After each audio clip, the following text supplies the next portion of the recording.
Naye munini wa Musumbi na yundongo ya DCP Rigathi Gachagua ni wasakana President William Ruto na muvango wa kuseuvya siama sia kiuteti ni kana kuvalania kula sia ulei ainene ya kuya Embu. Gachagua ni wathana kanasa kuwata Musumbi akaikithani vethi wa na kisomo kitende viskulu ni sia musingi na secondary ayumani ya kutumwa kwa mbulili mbumbanio ni sia kiuteti kuvalania mugo wa NND. Charles Kitavia na Movo. Ruto wewe Kasongo, wewe Kaongo, wewe Zakayo, wewe mwizi. Mutongoi wa kiama kia DCP Rigathi Gachagua ase Musumbi Dr. William Ruto na muvango wa kuseuvya siama na kuitwa mandhini wa ulei ni kana kuwania kula sia ulei kumunenga mwanya wa kusinda kivila kia Usumbi mwakani tuendete. Ati ulete chama ijifiche ati ni ya upinzani lakini ni yako. Tunasomea barua ikiwa bahasha. Wewe Kasongo tunakujua.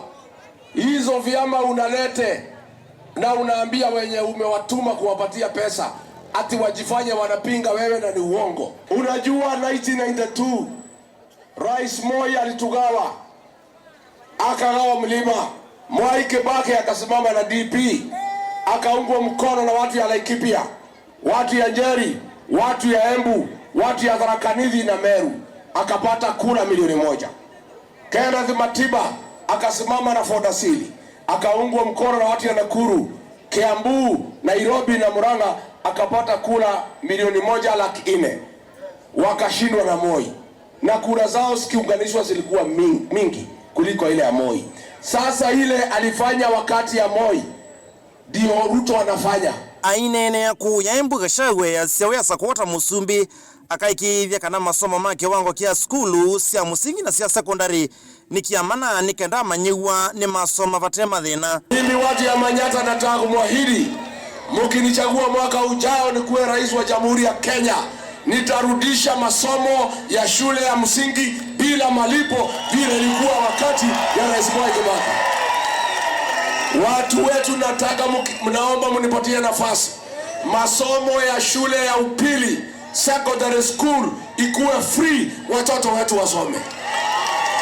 Akavindani kauka Gachagua ni umani otumi wambuli lindini wambumbano sia uteti aitula muti minister wa usesei wandini Kipchumba Murkomen ayasia Murkomen nutumite mbulili singiva va Kenya. Na mimi namwambia watu wetu, mambo ya polisi kuua watu ni mbaya tutakubali.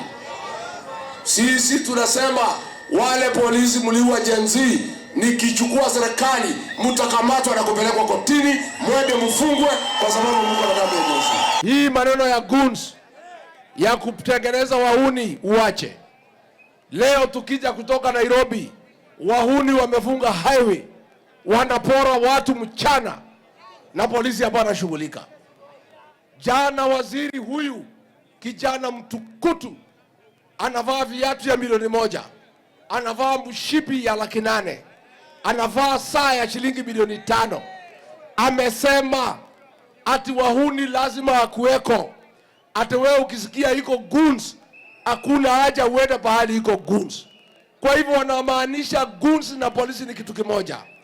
Ati solution ya goons Murkomen anasema ati wewe ukisikia goons wamepanga kuharibu mkutano kuliko polisi wadili na goons, ati wewe uende ufanye kazi nyingine. Livotia vilingi wa Movo Mutongoi TV kumavaka untini ya Embu ni Tawa Charles Kitavia.